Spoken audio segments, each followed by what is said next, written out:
Okay, problem number 3, solve the following quadratic equations. So now this is the problem where we need to set these equal to 0, we need to factor and then solve. So it's a little more in depth. Basically the same skills, just a little more in depth. So step 1, set it equal to 0, check. Step 2, factor. Okay, so we need a box. Okay, so 2x squared negative 3, right? We put this here, and then in our diamond we put the x, right? 1x, whatever we have needs to add up to 1x, but it needs to multiply by to 2x squared times negative 3, so negative 6x squared, right? So it needs to multiply to negative 6x squared. So we're just going to go through our factors, and you can always just do this systematically. Negative 6 divided by 1. Okay, these multiply to negative 6, but they don't add to 1. Negative 6 divided by 2. These multiply to negative 6, and they add to negative 1. So if they add to negative 1, I know really I just need to switch my signs. Negative 6 divided by by negative 2. If I switch my signs, these are going to multiply to negative 6, but add to positive 1, right? So I know that I now need a negative 2x and a positive 3x to add to positive 1x and multiply to negative 6x squared. So I put them in the box, and then I decide, what do these two things have in common? Well, they both have an x, but a 2 would also go into both of them, so I'll put a 2 here. And then I say, what can I multiply 2x by to get this? Well, I can multiply it by an x. That'll give me 2x squared. What can I multiply 2x by to give me negative 2x? Well, a negative 1. What can I multiply here by x to give me 3x? A 3. And then double check, 3 times negative 1 is negative 3. So I factored correctly.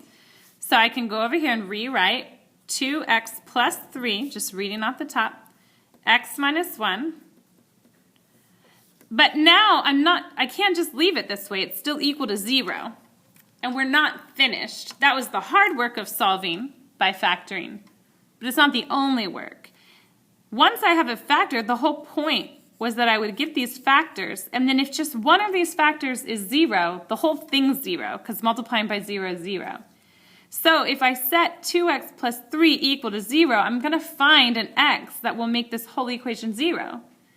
But if I set x minus 1 equal to 0, I'm also going to find an x that will make the whole thing 0. So I need to set each factor equal to 0 and then solve.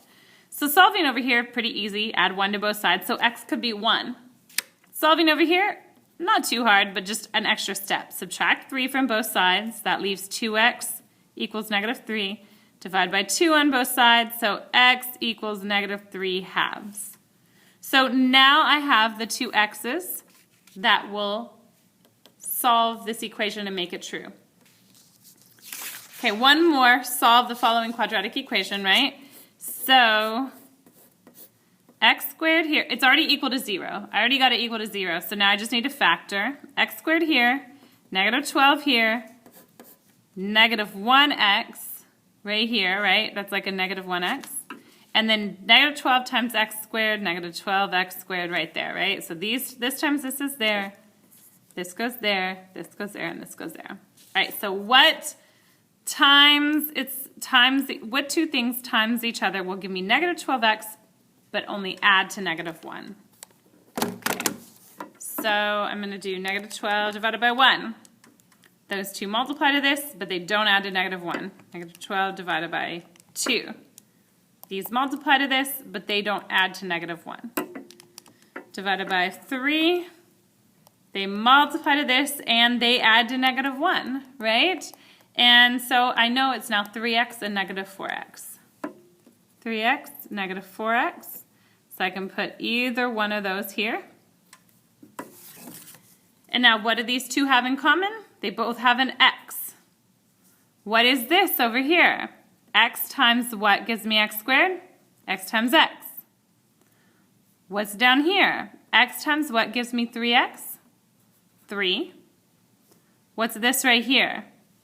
X times negative 4 will give me negative 4x. And double check, does negative 4 times 3 equal negative 12?